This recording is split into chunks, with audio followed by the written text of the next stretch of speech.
qon tomirlaringiz elastigligini yo'qotib, shunchalik o'zingizni qaritaverasiz. Keyingi safar kelganda aytishadiki, doktor, lecheniyani oldim.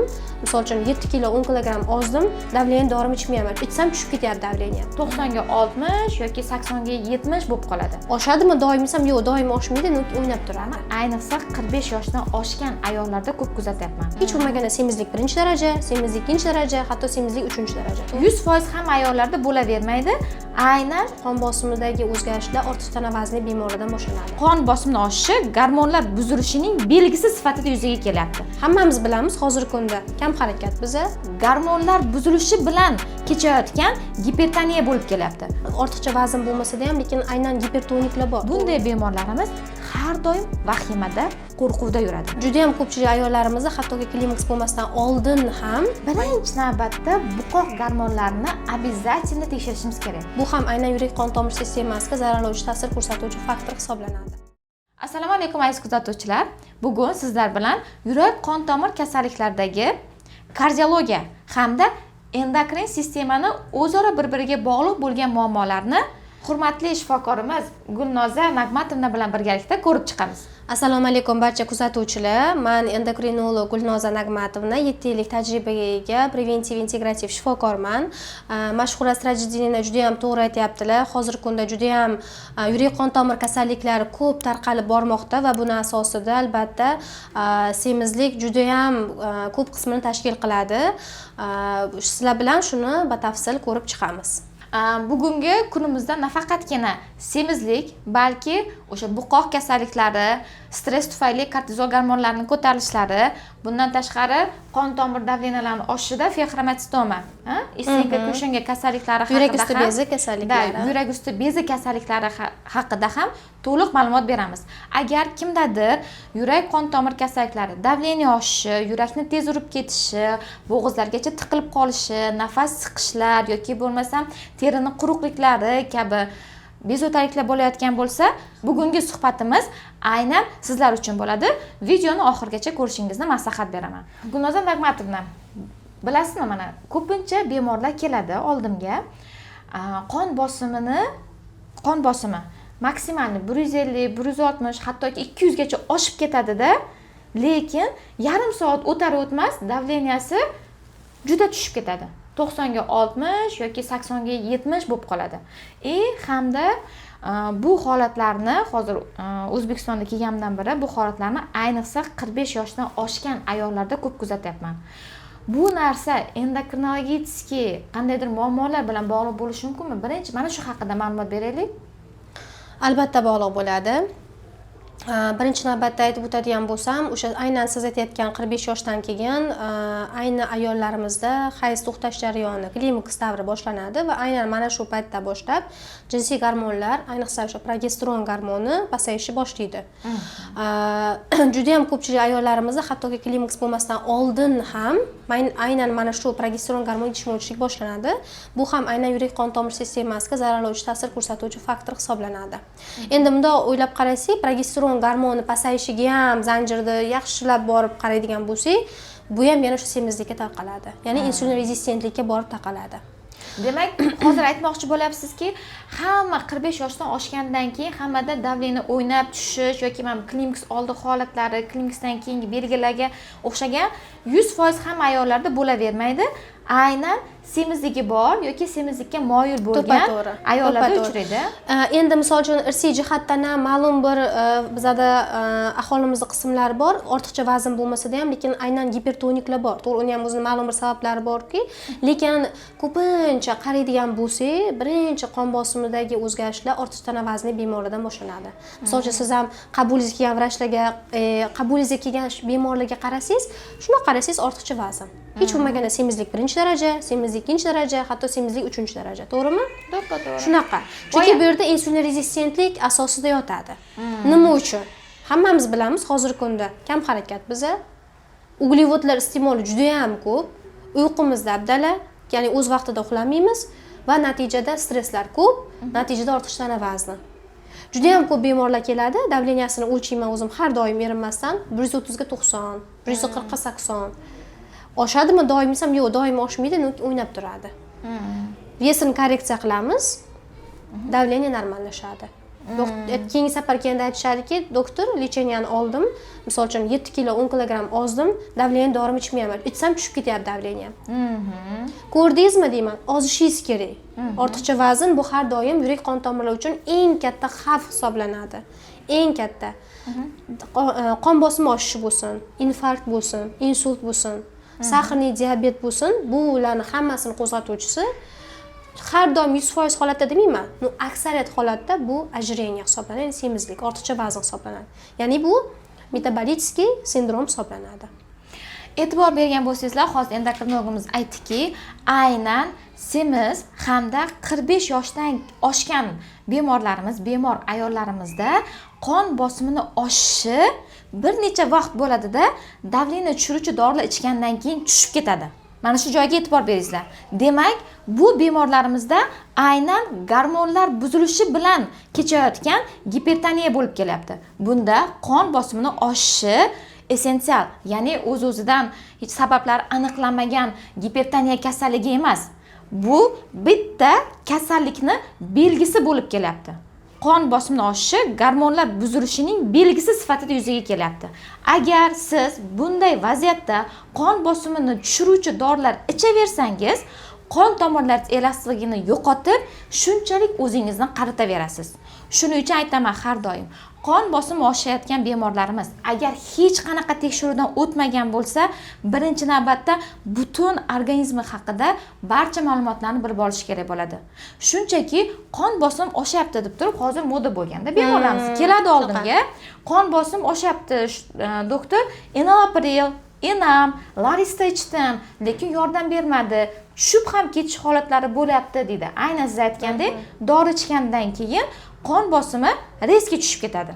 Bunday agar kimdadir mana shu belgilar bo'layotgan bo'lsa, azizlar, demak, siz bunday holatda birinchi navbatda kardiologga boring yoki bo'lmasam endokrinologga borib, gormonlaringizni yaxshi ishlayotganiga uvereni bo'lganingizdan keyin kardiologga borishingizni maslahat beraman. Undan keyin ikkinchi masala, 45 yoshdan oshgan bemorlarimizni tushundik. Davleniyasi oshayotgan bo'lsa, bu o'sha aynan klimakska payti hamda semizlik tufayli, gormonlar buzilishi tufayli bo'layotgan ekan. Yana shunday bemorlar bo'ladi. Hali endi 30 yoshga kirgan yoki 25 yoshdan oshgan bemorlarimizda ham qon bosimi 150, 160 gacha ko'tarilib ketadi-da. Undan keyin o'sha dori ichishadigan bo'lsa yoki yarim soatdan keyin o'zini tushib ketish holatlari ham kuzatilyapti. Bu narsani siz nima deb bog'laysiz? Qanday mana endokrin sistema bilan bog'liq holatlari bo'ladimi? Mana shunday bemorlar kelganida har doim biz o'zida rekomendatsiyada, xalqaro rekomendatsiyada yurak xastaliklari bilan kelgan bemorlar bo'lsa, yosh vaqtida bo'ladigan bo'lsa ham, yosh katta bo'ladigan bo'lsa ham, birinchi navbatda buqoq gormonlarini обязательно tekshirishimiz kerak. Birlamchi tekshiruvlarimizga kiradi. Mana shu buqoq bilan yurakni bir-biriga bog'liqligini tushuntirib bera olasizmi? Qalqonsimon bez kasalliklari bor. Diffuz toksichniy zob deb ataymiz biz. Biz uni ko'pincha xalqimiz nima deydi? Zaharli buqoq deb ataydi. Bunda qalqonsimon bez haddan tashqari kontrolsiz gormon ko'p ishlab chiqaradi. Buqoq zahar ishlab chiqarmaydi. Buqoq shunchalik ko'p gormon ishlab chiqarilganligidan hisobiga organizmga toksichniy ta'sir ko'rsatadi. Ya'ni qanaqa? Ozib ketadi bemor, birdaniga 3 kilogramm, 5 kilogramm ozib ketadi. Doimiy teri nam bo'ladi va ishtaha yuqori bo'lib yaxshi ovqatlanaveradi, lekin ozib ketaveradi. Soch to'kilishlar kuzatiladi, doimiy titroq bo'ladi. Hattoki bir xillari aytishadi, bemorlarim narsa ushlolmayapman, mushtaqasidan titraydi, egni tashlab yuboraman degan holatlar kuzatiladi. Bunda pulsni o'lchasak biz har doim 100 ta, 120 ta, 130 tagacha va qon bosimi esa ko'pincha 130, 140, 150 ga 80 bo'ladi. Buni holatlarda albatta bunda qalqonsimon bez gormonlari tekshiriladi va qalqonsimon bez gormonlari normaga nisbatan 2 barobar, 3 barobar yuqoriligini ko'ramiz bunda. Bu diffuz toksichniy zob hisoblanadi. Shuni fonida ham xuddi davleniya oshadi. Rost ekanmiga davleniya oshadi, puls o'ynab ketadi va ko'pchilik bemorlar bunaqa holatlarda, misol uchun kardiologlarga borishadi, davleniyam oshyapti. Siz aytgandek qanchasi misol uchun davleniyani tushirish uchun dorilar qabul qilib yurishadi. Lekin aytadiki, baribir ichki xavotirim bor, ichki titrog'im bor, tremorim ketmayapti, davleniyam tushadi-yu, baribir boshqachaman. Bunda o'sha ma'lum bir misol uchun kardiologlarimiz yo'q, tezda endokrinologga borasan, chunki senda gormonlaringda ne o'zgarishlar bor. Aytgani endokrinologga boradi, aytilmagani bezovta bo'lib yuraveradi, diagnoz qo'yilmasdan. Lekin aytadigan vrachlarimiz, o'sha tushunadigan, hozir gormonni o'qishni biladigan juda ham ko'p kardiologlarimiz ko'payib ketgan. Keladi bemorlar, tekshirsak, ularda toksichniy zob bo'ladi. O'zini dorisini beramiz, ma'lum bir vaqt o'sha pulsni normallashtirib beta blokatorlarda qoldirilamiz, ma'lum bir vaqt qoldiriladi. Gormonlar pasaygandan keyin sekin davleniya dorisiga va beta blokatorlar ham chiqib ketadi. Chunki bu yerda asos muammo yurak qon tomir sistemasida emas, muammo qalqonsimon bezda. Ya'ni qalqonsimon bez gormonlar. Chunki qalqonsimon bez gormonlari bu imенно bizda o'sha yurak qon tomir sistemasiga ta'sir qiladigan katexolaminlar, adrenalin, noradrenalin gormonlariga yurakni sezuvchanligini oshirib yuboradi. Natijada pulslar oshib, davleniya oshib, yuraklar urib ketib qoladi. Shunaqa holat. Bunda aynan muammo qalqonsimon bezda bo'layotgan bo'ladi. Shunaqa azizlar, mana shu davleniyada shunaqa niqoblanish bo'ladi. Misol uchun muammo buqoqda, lekin belgilari kardiologический. Juda ham ko'p buni holatlarni uchratishimiz mumkin. Shunaqa. Aynan Mashhura Sirajidinova aytayotgandek, erta yoshda, 20 yoshda, 25 yoshda kuzatilayotgan davleniyalar o'sha agar keyin bizda ko'pincha pastda davleniyasi 80 bo'ladi. Pastdagi davleniya turaveradi. Asosan bizda sistolitskiy bosim yuqoriga ko'tarishga moyil bo'ladi immunodifuz toksichniy zobda. Va albatta qo'shimcha shikoyatlari bo'ladi. Diastolitskiy bosim o'zgarmaydi-da, faqatgina sistolitskiy bosimda juda balandlik o'zgarishlar bo'ladi. Va bu yerda yana farqlab olishimiz mumkin bo'lgan narsa qo'shimcha shikoyatlar bo'ladi. Ozib ketish, soch to'kilishlar, doimiy teri nam bo'lishlari, titroqlar kuzatilishi butun tana bo'ylab. Titroqlar kuzatilishi va mana shu shikoyatlar orqali diagnostika qilinadi va gormonlar tekshiriladi.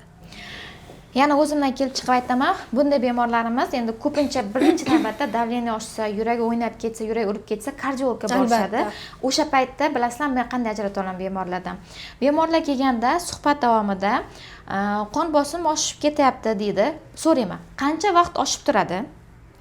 Aynan agar bu qon bosimi oshishi stress vaqtida bo'lib yoki qanaqadir qiyin bir ish qilingandan keyin, nagruzkadan keyin oshayotgan bo'lib, yarim soat, 1 soatsiz qon bosimi tushmayotgan bo'lsa, albatta dorilar qilinishi talab qilinsa, demak, bunday holatda bu qon bosimini oshishi yurak bilan bog'liq bo'lishi mumkin bo'ladi. Aksincha, qon bosimi bir kun davomida bir ko'tarilib, bir tushib, bir ko'tarilib, bir tushayotgan bo'lsa, bu narsa gormonalniy buzilishdan bo'ladi. Bu birinchi e'tibor beradigan narsam. Ikkinchi e'tibor beradigan narsam, qon bosimi yoki yuragim og'riyapti, yuragim tez urib ketyapti degan bemorlarni EKGsiga qaraydigan bo'lsak, EKGda normalniy yotgan vaqtida yuragini tez urishini ko'rmaymiz. Yoki bo'lmasam, hayajonda kelgan bo'lsa ham yuragini EKG qildirganimizda o'sha vaqtida sinusoid taxikardiyani ko'rishimiz mumkin bo'ladi. Ya'ni yurakni normal boshqaruvchisi joyida turib, hamma yurak qisqarishini ta'minlab turgan bo'ladi. Faqatgina gormon ta'sirida, mana shu aytganlaridek, kortizol, adrenalin gormonlari ta'sirida yurakni tez urdirtiradi. Lekin normal boshqaruvchi joyida turadi. Buni EKGda ham ko'rib ajratib olishimiz mumkin bo'ladi. Uchinchi e'tibor beradigan narsamiz, bunday bemorlarimiz uyqusida ham shikoyat qilishadi. To'g'rimi? Davleniyasi kechqurun oshmaydi, lekin kechasi qush uyquga o'xshab saliga uyg'onib ketaveradi. Bu uchinchi beradigan ahamiyatimiz belgimiz.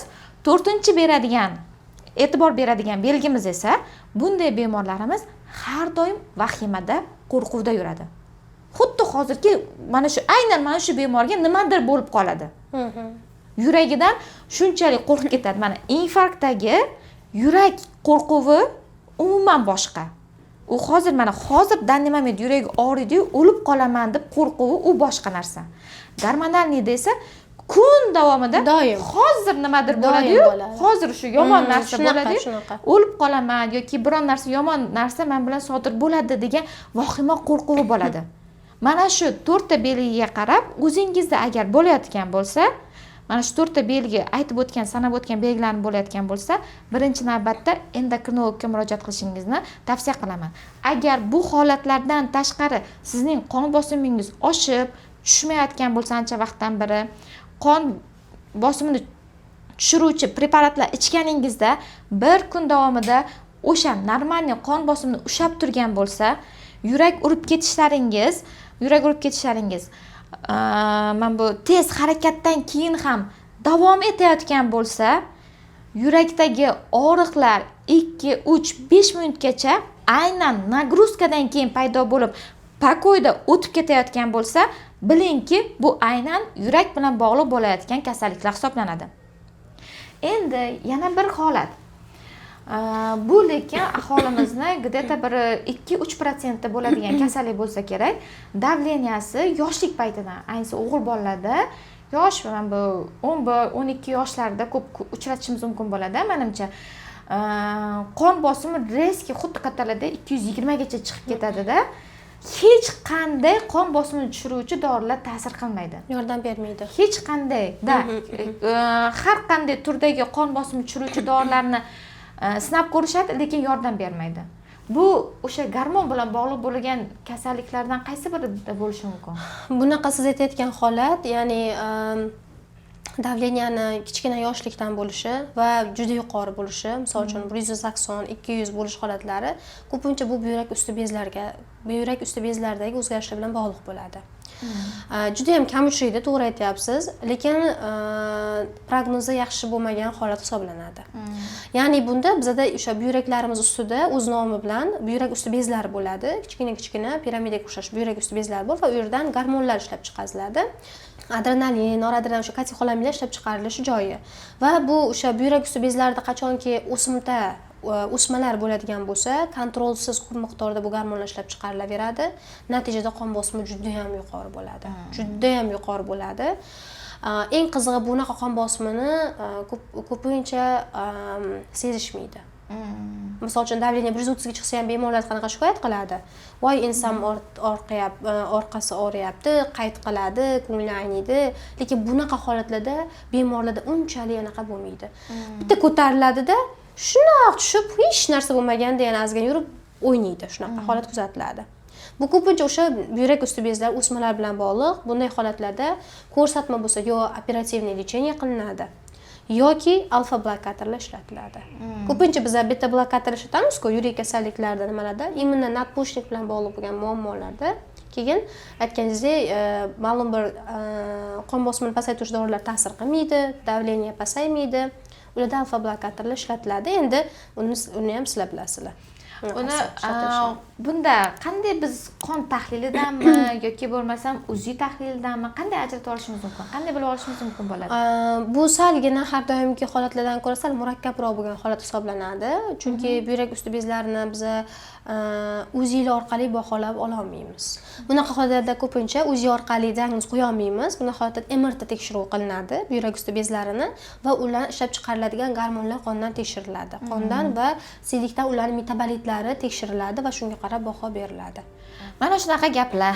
Yana mana yurak xastaliklari bilan bog'liq bo'ladigan ko'pincha yosh kattalarimizda ham, yoshlarda ham, ayniqsa yoshlarda agar bu holat bo'layotgan bo'lsa, gormonlar buzilishi bilan bog'liq bo'ladigan jarayondan bittasi, bemorlarimizning shikoyatlaridan biri nafasim qisib qoladi, hansirab qolaman deydi.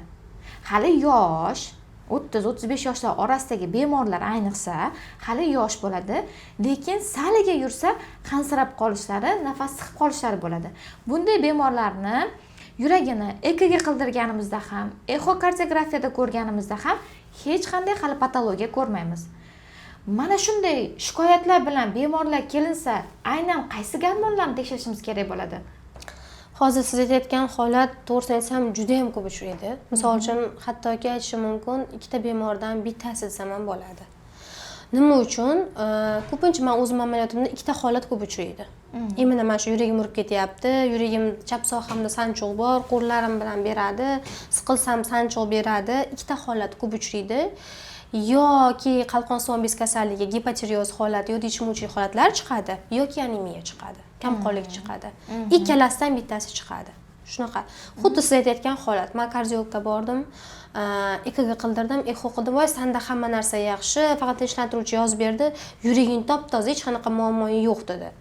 Aslida muammo niqoblanib bu yerda demak o'sha gormon o'zgarishi yoki kamqonlik bilan bog'liq bo'ladi.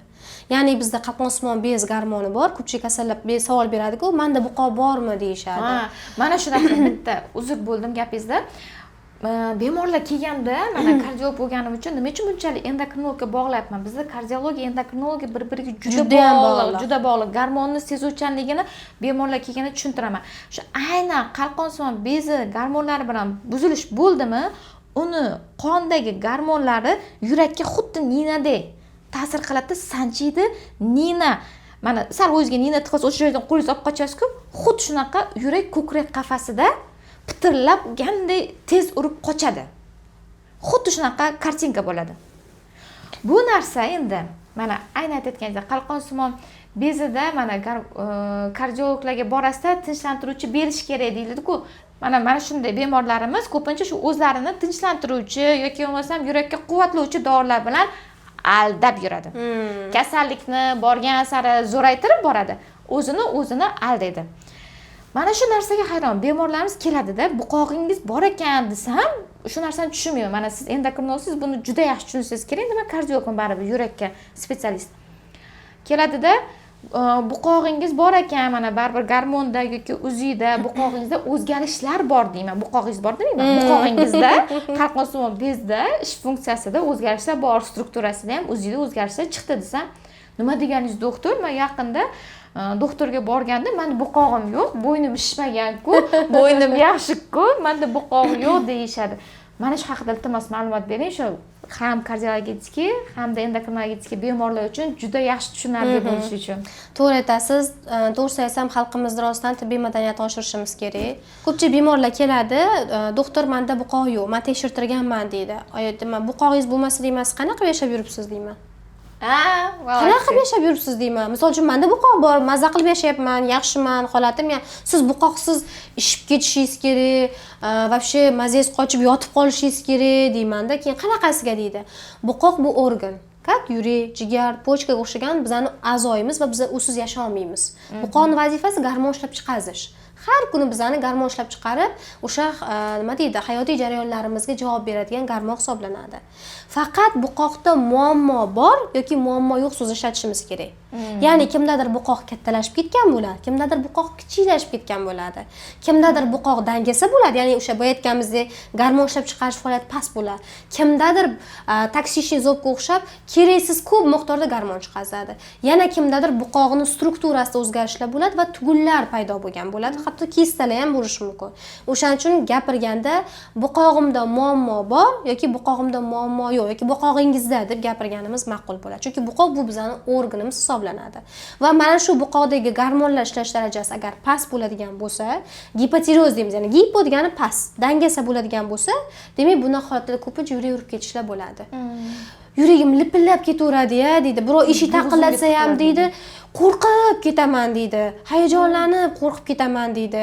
O'zimdan o'zim yig'layveraman deydi. Bir qarz kayfiyatim ko'tariladi, bir qarz depressiyaga tushib qolaman deydi. Ko'pincha bunaqa holatlarga demak o'sha gipotirozni ham izlashimiz kerak bo'ladi. Gipotiroz ya'ni buqoq qalqonsimon bez funksiyasini pasayish holati shunaqa niqoblanadiki, juda ham ko'p niqoblari bor. O'sha o'zimiz o'qiganimizda ham o'tgan-ku biza gastroenterologik formasi, qabziyat bo'ladi. Teri formasi, teri doim quruq, marmarsimon, qanaqa qadoqlangan holatlarda kuzatiladi. Kardiologik formasi, yurak sohasi sanchiqlar, hansirashlar kuzatiladi. Atyok beradi. Atyokda ham mana shish kuzatilishini ham bemorlar, "Men yuragim yomon, o'shaning uchun men shishib ketyapman, ili pochkam yomon, o'shaning uchun shishyapman." Hech kim xayolga kelmaydiki, endi bu bemorlar xayolga kelmaydiki, buqoqdan bo'lyapti, buqoqdan ham bo'lishi mumkin. O'sha o'zining har xil demak anaqa maskalari bor. Qaysidir vrachga qaysidir bilan maskasi bilan borib qolsa, u vrach o'zinikini differensial diagnostika qila olsa juda ham yaxshi. U ajrata olmasa, demak, bemor nima bo'ladi? O'zgarish bo'lmaydi holatida. Faqat demak o'sha yomonlashib ketishi mumkin bo'ladi. Boya savolimga qaytadigan bo'lsak, o'sha mayda bemorlarga aytaman, "Yo'q, sizda buqog'ingizda muammo bor ekan" desam, "Yo'q, buqog'im yo'q" deb bo'ynini ko'rsatishadi. O'sha narsa haqida ma'lumot bering. Endi qarang. Har doim shish kerakmi buqog'im muammo bo'lganda? Yo'q. Shunaqa biz amaliyotda ko'ramiz. Misol uchun, shunaqa buqoq katta, tugunlari bor, tiroidit, ayitda, lekin titigi normada. THT normada. Hali buqoq o'zini funksiyasini yaxshi bajaryapti. Ya'ni o'sha buqoqdagi follikulalar gormon ishlash faoliyati yaxshi va bemor buqoq shunchalik katta bo'lgandan u his ham qilmaydi o'zida buqoq bilan muammo borligini, chunki unda hali gormon faoliyati izida bo'ladi. Shunaqa buqoqlar bor, nima deydi, kattalashmagan, normada, sezilmaydi ham, lekin qisilaveradi. Mani buqog'im qisyapti. O'zi qisi, buqoq kichkina chiqadi. Bu yerda muammo uni buqoqning katta kichikligida emas, buqoqning gormon ishlash faoliyatida bo'ladi. Ya'ni gipoplaziya holatida, ya'ni buqoq kichkina bo'lgan holatlarda gormon ishlash faoliyati pasayib, gipotireoz boshlanadi-da. Bunday holatlarda buqoq kichkina bo'lsa-da, hech qanaqa bo'g'ilish bermasa-da, bemor bo'g'ilaveradi. Havo yutishmaydi, nimadir turgandek bo'ladi, yuraklari urib ketaveradi, yotganimda nimadir tiqilyapti deydi. Shunaqa holat bo'ladi. Shuning uchun har doim aytaman bemorlarga, buqog'ingni ishib chiqishi, buqoqda muammo bo'lishi har doim buqoq ishib chiqishi shart emas. Ili qurishib kichkina bo'lib qolishi mumkin. Ili o'zidan o'zi, misol uchun, vaqtida vaspolitsilniy proses bo'lib turib, fibroz to'qima shakllanib turib, sog'lom follikullar kamayganlik hisobiga gormon ishlash faoliyati pasaygan bo'lishi mumkin. Shunaqa, u har doim unaqa qilinmaydi. Yana bitta eng ko'p uchraydigan holat, bemorlar bo'ynim ishib chiqdi deydi keladi, skladka bo'ladi. Ko'pchilik bilsangiz, anaqasi bo'ladi o'zini, mana shu nima desam, burmasi bo'ladi, burmasi xuddi shishib chiqqanlik anaqasini beradi. Aziz kuzatuvchilarim, yaxshilab eshitlaringiz-a, mana endokrinologni o'zidan har doim kelganda juda ko'p qiynashardi. Bemorni o'ziga yana tushuntirayotganda mana bunaqa shubhalanib qarashadi. Baribir shifokor bo'lganimizdan keyin bemorlar, kuzatuvchilar e'tibor beringizlar. Shifokor bo'lganingizdan keyin xohlaysizmi, xohlamaysizmi, psixolog ham bo'lib ketasiz. Shunaqa. Bemoringiz sizni qanchalik eshityapti? Bemoringiz siz bergan tavsiyalarni, o'sha shifokor bergan tavsiyalarni keyin dalneyshiy ham davom ettiradimi, yo'qmi? O'sha bemorning ko'ziga qarab o'qiy ola boshlaymiz. Kardiologman-ku, endokrinologik muammolar haqida bemorni o'ziga aytsam, mana bunaqa hayron, shubhalanib qarashadi-da. Shunchaki kardiolog sifatida haqiqatdan oldimga keldingizmi, yuragingizni boshqa a'zolarga zarar bermagan holatda davolashni xohlayman. Instagramda videolarga kommentariy, bitta bemorimiz kommentariy yozibdi. Sizlarda ham shunaqa holat bo'ladimi? Mana bunaqa yozgan. Sog'lom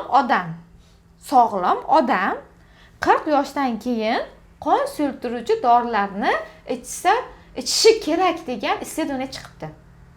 Sog'lom odam, nomi bilan o'sha odam sog'lom. O'zimda bitta bemor telefon qildi. Mana bitta bemor telefon qildi. Sahra diabet, qandli diabet. Doktor endi yurak kasalliklari bo'yicha barcha tavsiyani berganmiz. Analizlarida o'sha analiz krovida ham trombositlari yaxshi chiqqan, normada bo'lgan, lekin baribir infarkt bo'lib qolmasligi uchun antitrombositlarni berganman. Chunki o'sha ishemiyasi bor, qon tomirlari bekilib yotgan edi. Koagulogramma qilganimizda ham koagulyatsioniy sistemasi ham normada. Qoni quyuqlashmagan. Analiz normalniy chiqadi. Lekin bemor telefon qilyapti, sahrli diabeti bor. Sahri doim 11, 12, 13, 14, 15 da yuradi. Minimalniy 11 da yuradi. Dieta qilmaydi. Dorini dozasini ko'paytirish xayolida ham yo'q. Dasha har bir xilda insulinni ham olmasam bo'ladi dedi. Qo'l oyoqlari bichirlaydi. Uyushib yotibdi.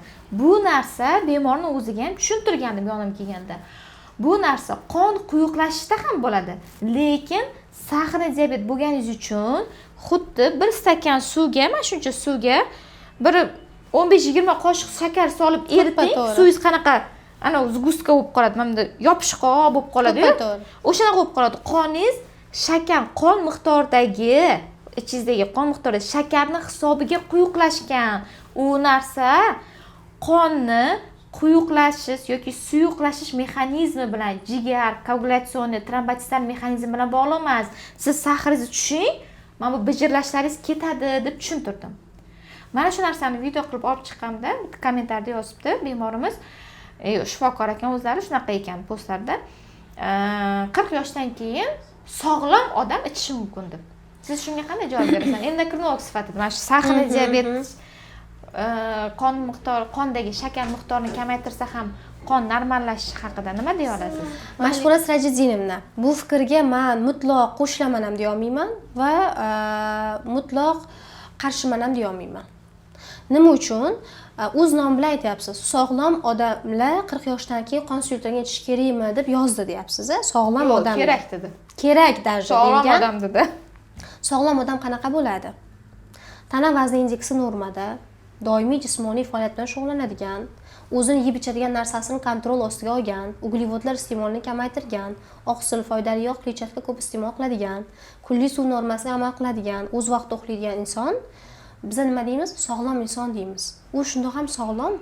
Hamda tekshiruv analizlarda Hamma hech narsa qanaqa patologiya yaxshi. yo'q. Unda hech qanaqa qon suyultiradiganga ehtiyoj yo'q. Biz qon suyultiradiganlar kimlarga tavsiya qilamiz? Mana shu ko'rsatkichlar bo'lmagan. Ortiqcha tana vazniga ega. Qon tomirlarida o'zgarishlar bor, lipidning spektrida o'zgarishlar bor, koagulogrammada o'zgarishlar bor, noto'g'ri ovqatlanish, kam harakatlik, o'z vaqtida uxlamaslik. Mana shunday bemorlarda 40 yoshdan oshganlarga, pожалуйста, berish kerak. Lekin sog'lom inson shifokorni ko'rsatmasi to'ppa-to'g'ri, shifokorni ko'rsatmasi bilan azizlar. shunchaki aptekadan chiqib, menga qon suyultirgan keladigan holatda emas. Kimdadir oshqozon yarasi bo'ladi, kimdadir gemoroy bo'ladi. Yashirin qon ketishga moyil bo'lgan kasalliklar bor. Biz bilmaymiz u narsani. Misol uchun bemor tekshirilmagandan keyin o'zi ham bilmaydi, vrach ham bilmaydi. U oldi, ichdi, qon suyuldi, yashirin qon ketadi, axlatidan tusi qorayib keladi ichi. Ba'zan biladi, ba'zan bilmaydi. Anemiya boshlanadi. Birdan bo'lmasligi mumkin, u surunkali. Har qanday dori vositasini faqat vrach nazorati ostida qabul qilish kerak. Bizning aholimizda juda ham mana shu narsa, nima desam ekan, qiyin. Bizda aholida samolecheniya kuchayib ketgan. Shamollashsa o'zlari nemesillarni ichishadi, har qanday parashoklarni ichishadi, paratstamol hisobga olinmaydi, jigar dabdalasi chiqaveradi. Bu narsani to'xtatish kerak. Aholi birinchi navbatda bemadaniyatni oshirish kerak, bilish kerak va faqat vrach nazorati ostida dori vositalarini qabul qilish kerak deb o'ylayman. Va sog'lom odamga men hech qanaqasiga qon suyultiradigan dori kerak deb hisoblamayman. O'sha aytaman-da. U uchun xavf omillari bo'lishi kerak. Uni qabul qilish uchun. Qonda qand miqdori balandligi juda ham to'g'ri aytyapsiz. Men misol uchun sahnali diabetlarimda kelishadi. Qonda qand miqdori 6, 7, boringki 8 yurgan bemorlarimda ham qonda men quyuqlik ko'rmayman. Koagulogramma tekshirtiraman, juda ham yaxshi yurishadi. Lekin aytganingizdek, qonda qand miqdori 10, 11, 12, 15, 20 yuradiganlar ham bor. Juda ham giperkoagulyatsiya. Uni holatida xuddi sizning gapingiz. Shakarli suvni tasavvur qiling deyman. Oddiy suv qanaqa? Ilik tasavvur qildiraman. Toza, jildiragan suv qanaqa harakatlanadi ariqda? Bo'tqa suv qanaqa harakatlanadi? Endi juda ham oddiy xalq tilida tushuntiramiz. Mayda qon tomirlarga qoningiz yetib bora olmayapti deymiz. Chunki quyuq, shakarli suv, shakarli qanaqa bo'ladi? Uni nima qilish kerak? Birinchi shakar tushirish kerak, qonda qand miqdorini pasaytirish kerak deb tushuntiramiz. Juda ham to'g'ri aytyapsiz. O'sha mana shu mikrosirkulyatsiya buziladi. Aynan mikrosirkulyatsiya, aynan a'zolarimizni qon bilan ta'minlaydigan mayda sochingiz tolasidan ham ko'ra ingichka bo'lgan qon tomirlarda sahr tufayli yoki bo'lmasam yog'ni ko'pligi ko'p, ayniqsa kechqurun yeb yotgandan keyin yog'larni ko'p yog' bilan tiqilib qolishi tufayli o'sha a'zolar kerakli oziqani ola olmaydi, kislorodni ola olmaydi. Ko'rib turgan tashqaridagi qon tomirlarimiz emas, mayda qon tomirlar. Mayda mikrosirkulyatsiya, o'sha a'zolarni ta'minlaydigan qon tomirlar уже вообще to'lib qoladi. Shuning uchun infarkt bo'ladi. Shuning uchun insult bo'ladi. Shuning uchun oyoqlarda nekrozlar bo'ladi.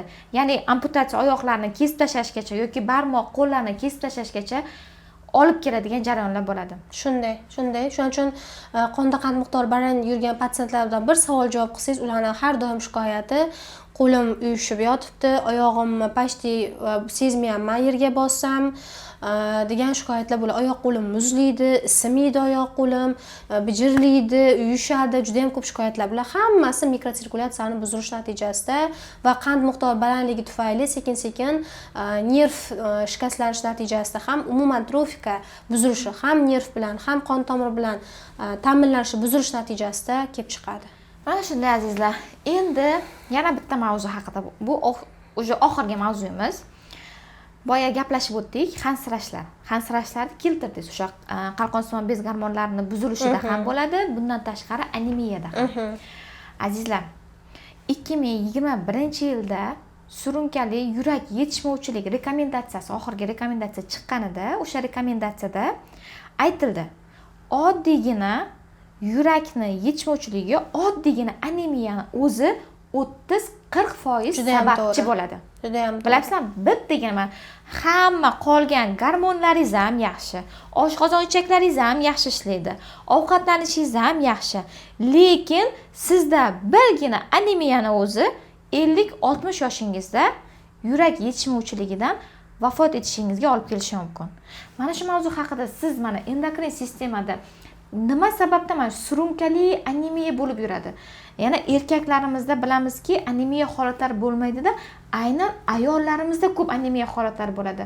Buni nima uchun biz endokrinologimizdan gapirib berishini so'rayapmiz? Chunki bizda ayollarimiz erkaklarga nisbatan gormonlar o'ynashimiz bor. Baribir bizda homiladorlik paytlarimiz, tug'ruq paytlarimiz bo'ladi. Bundan tashqari har oyda bo'ladigan sikllarimiz bor. Mana shular bilan anemiyani bo'lishi bog'liqmi? Anemiya uchun doimiy biz mana общественный krovini har qancha vaqtda tekshirib turib anemiyamizni nazorat qilib yurishimiz kerak. Juda ham to'g'ri aytyapsiz. Hozir aholimiz orasida hattoki qalqonsimon bez kasalliklaridan-da ko'p anemiya ko'p. Ko'pchilik meni buqog'im deb kelishadi. Ko'pchilikda qalqonsimon bez funksiyasi buzilmagan, lekin anemiya chiqadi. 100 yoki 90 bo'lsa, 100 ekan-ku, zo'r ekan gemoglobinim deyishadi. Qanaqa qilib 100 yaxshi bo'lishi mumkin? Qanaqa qilib 90 yaxshi bo'lishi mumkin? Bu gipoksiya degani bu. Gipoksiya. Nima uchun ayollarda ko'p uchraydi, qizlarimizda ko'p uchraydi? Birinchi navbatda bizda o'sha hayz sikli boshlanishi bilan bog'liq bu narsa. O'zi qiz bola ungacha ham kamqon bo'ladi o'zi. O'zi kamqonlik davolanmagan holatda bo'ladi va u hayz ko'rishni boshlaydi. Har oy qon yo'qotish boshlaydi. Shu bilan yuradi, turmushga chiqadi. Shu bilan homilador bo'ladi, yeli. Nima uchun? Chunki anemiya ham homilador bo'lishga juda ham qattiq ta'sir ko'rsatadi. Ya'ni homilador bo'la olmasligiga. Emizikli davr bo'ladi. Undan hech qancha vaqt o'tmasdan yana homilador bo'lib qolishi mumkin yoki yana har oy hayz ko'rishi mumkin. Misol uchun yaqinda bir nima o'qidim, nima uchun oldingi ayollarda bunchalik kamqonlik darajasi kuzatilmagan degan nimaga. Endi hozirgichalik bo'lmaganda, oldin ayollar misol uchun bitta farzand ko'rgan, ma'lum bir vaqt o'tgandan keyin 1 yil bilan keyingi farzand bo'lgan ularda. Orada ular hayz ko'rmagan, laktatsion aminariya hisobiga hayz bo'lmagan ular. Bizda hozir tug'ishlar soni ham kamaygan, ayollar har oy hayz ko'radi. Har oy qancha qon yo'qotiladi? Normada bu misol uchun 80 ml tashkil etsa, ayol kishi bir hayz siklida ko'rish kerak bo'lgan, bizda hozir unaqa emas ayollarimizda. 100, 150, 200 juda ham ko'p miqdorda ko'radiganlar bor. Va shuni hisobiga surunkali anemiya davom etadi ularda. Buni fonida surunkali gipoksiya shakllanadi. Organizmda kislorod yetishmovchiligi. Va bunga javoban organizmning eng kislorodga nisbatan sezuvchanligi yuqori bo'lgan organimiz bu nima? Bu albatta yurak. O'shaning uchun ularda har doim qanaqa holat kuzatiladi? Yuragim urib ketadi, sportga chiqaman, mazam bo'lmay qoladi, hansirab qolaman. Tekshirsa gemoglobin past, ferritin yo 10 gacha bo'ladi. Ular o'zini majburiy sport bilan shug'ullanadi. Bu albatta yurakka nagruzkani yana kuchaytiradi. Chunki sport payti bizning kislorodga bo'lgan talabimiz yana oshadi. Uni ta'minlab berish maqsadida yurak yana qisqarib javob beradi. Ko'proq qonni haydashga harakat qilib, taxikardiya yuzaga keladi bunaqa holatlarda. Juda ham ko'p, shuning uchun men iltimos qilgan bo'lardim.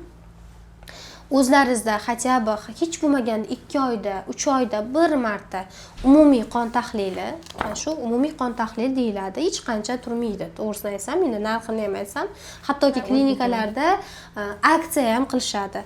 Shunchaki besplatniy qilishadi va ferritin topshirish kerak bo'ladi. Ferritin. Ikkitagina ko'rsatkich orqali, o'shani davolash orqali siz o'zingiz uchun, yurak qon tomir kasalliklarini oldini olish uchun, gormonlar o'zgarishini oldini olish uchun nima yaxshi qilganingizni o'zingiz ko'rasiz keyin davolash orqali. Shuning uchun men har doim buqoq emas, kamqonlik va qalqonsimon bez kasalliklarini baravar ko'rish kerak deb hisoblayman. Baravar ko'rish kerak. Yana bitta aytib o'tadigan narsam, o'sha aynan mana kamqonlikda 190 bo'ladi-ya, lecheniya olishni boshlaysizda, azizlar, 2-3 oy yoki 1 oydan keyin to'xtatib qo'yish noto'g'ri. Bilingki, agar umumiy qon tahlilingizda gemoglobiningiz 90 yoki 100 chiqaptimi, zapasingizda o'sha qolmagan gemoglobin. O'shaning uchun kamida agar sizning qoningizda gemoglobiningiz 90 bo'layotgan bo'lsa, 1 yilgacha kurs bilan licheniyani olishingiz Xuddi kerak shunday, bo'ladi. xuddi 1 shunday. yilgacha. Agar sizda juda past bo'layotgan bo'lsa, 2-3 yilgacha olishingiz kerak bo'ladi. Kimda kim gemoglobini 120 bo'lib, lekin ferritini past bo'layotgan bo'lsa, ular ham har hayz siklida qon ko'paytiruvchi preparatlarni kurs bilan ichib turishni tavsiya qilgan bo'lardim. Чтобы profilaktika oldini olish uchun. Shunday qilib, bugungi suhbatimiz tamom bo'ldi.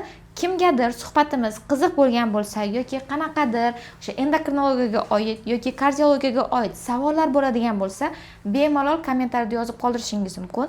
Yana qandaydir takliflar, mana shunaqa suhbatlar ko'p bo'lishini xohlasangiz ham kommentariyada plus belgisini qoldirib, bizni qo'llab-quvvatlashingizni so'ragan bo'lardik. Xayr azizlar. Bugungi suhbatimiz sizlar uchun manfaatli bo'ladigan umidda. Biz agar sizlarda yo'q men buqog'imni tekshirishim kerak yoki men davleniyam o'lchab o'zi necha ekan yoki umumiy qon tahlilim qanaqa ekan degan sizlarda savol tug'ilgan bo'lsa, shuni o'zi bizlarni demak suhbatimiz manfaatli bo'lganini bildiradi. Sizlarni yana qanaqa mavzular qiziqtiradigan bo'lsa, albatta yozib qoldirsanglar, biz Mashhura Sirajiddinova bilan xudo xolasa keyinchalik ham yana sizlar uchun podkastlar qilishga harakat qilamiz. Xudo xolasa.